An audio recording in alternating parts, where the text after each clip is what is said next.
मुझे अपना ऑफिस चलता हूँ। चलो भाई चलो, सारा सामान खाली करो, जो भी दिख रहा है ना सारा का सारा ट्रक में भरो, एक सुई भी नहीं बचनी चाहिए। टीवी फ्रिज जो भी है उठाओ, और तुम दोनों फटाफट घर खाली करो। ओ भैया, कौन हो आप और ऐसे किसी के भी घर में कैसे घुस सकते हो? और आप सामान नीचे रखो। ये सब चल क्या रहा है? आप लोग हो कौन? देखिए बात ये है कि जब ये घर बन रहा था ना, तो इस घर के ओनर ने हम तीनों से कर्जा लिया था, और इतना टाइम हो गया अभी तक उसने ये कर्जा चुकाया नहीं है। तो बस हमारे पास यही तरीका है, इस घर को खाली कराएंगे और जितना भी सामान है ना वो सारा का सारा हम मार्केट में बेच देंगे। खड़ा खड़ा क्या सुन रहा है, चल खाली कर इसको। देखिए, आप लोगों को ना कोई गलत फहमी हुई है। हम लोगों ने कोई कर्जा नहीं लिया है। बोलो ना मनीष। हाँ ये बिल्कुल ठीक कह रही है। क्या पता आप गलत एड्रेस पे आ गए हो। आप एक बार एड्रेस चेक कर लो ना। तुम्हें कैसे पता होगा? क्योंकि कर्जा तो तेरी माताजी ने लिया था ना। वो भी पूरे 1 करोड़ रुपए का। 1 करोड़? ये तुम क्या बोल रहे हो? हाँ पूरे 1 करोड़। अब या तो हमारे पैसे वापस करो या तो इस घर को खाली करो, समझा?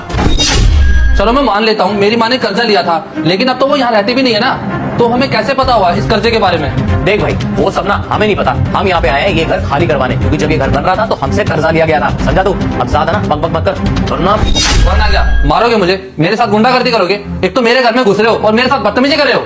देख भाई, अभी तक तो ना गुंडागर्दी और बदतमीजी दिखाई नहीं हमने। अगर तू चाहता है कि हम दिखाएं तो दिखा देते हैं। अब इन लोगों का ना बहुत ज्यादा हो रहा है। अभी पुलिस को बुलाऊंगी ना तो इनकी सारी गुंडागर्दी ना अभी बाहर निकल जाएगी। ठीक है मान लेते हैं आपने बुला लिया पुलिस को, लेकिन पुलिस को बोलोगी क्या? बोलना क्या है, यही बोलूंगी ना। एक तो तुम लोग जबरदस्ती मेरे घर में घुस गए, ऊपर से हमें धमकी और दे रहे हो। क्या तुम्हारा घर? ये ना तुमने गलत बोल दिया, क्योंकि ये घर तुम्हारा नहीं है। क्या ये मेरा घर नहीं है? लेकिन तुम्हारे कहने का मतलब क्या है? मतलब अभी बताता हूँ कि ये घर किसका है। भगवान के लिए तो सब कोई लाइक सब्सक्राइब करता है। आज देखते हैं कि अपनी प्यारी सी माँ के लिए कौन कौन लाइक सब्सक्राइब करता है, और जाते जाते कमेंट में आई लव मॉम जरूर लिख देना। माता जी आ जाइए आप। माँ? भगवान का लाख लाख शुक्र है कि तुझे याद है कि मैं तेरी माँ हूँ। कम से कम पहचान तो लिया तूने मुझे। मुझे तो लगा था कि घर से धक्के मारने के बाद तो अपनी माँ को भी भूल जाएगा। माँ आप ये कैसे? और ये सब क्या है? जी हाँ, मैं लेके आया हूँ इनको ओल्ड एज होम से। इनको इस घर से निकाल दिया गया था, इसलिए मैं लेके आया हूँ उनको वहाँ से। और तुम दोनों यहाँ आराम से रह रहे हो। देखिए, ये हमारा फैमिली मैटर है, और वैसे भी माँ तो अपनी मर्जी से गई थी। बेटा तुम दोनों ने कभी मुझे फैमिली का मेंबर समझा है जो आज फैमिली मैटर कह रहे हो? अरे तुम दोनों ने धक्के मार के ना मुझे वृद्धाश्रम छोड़ दिया था।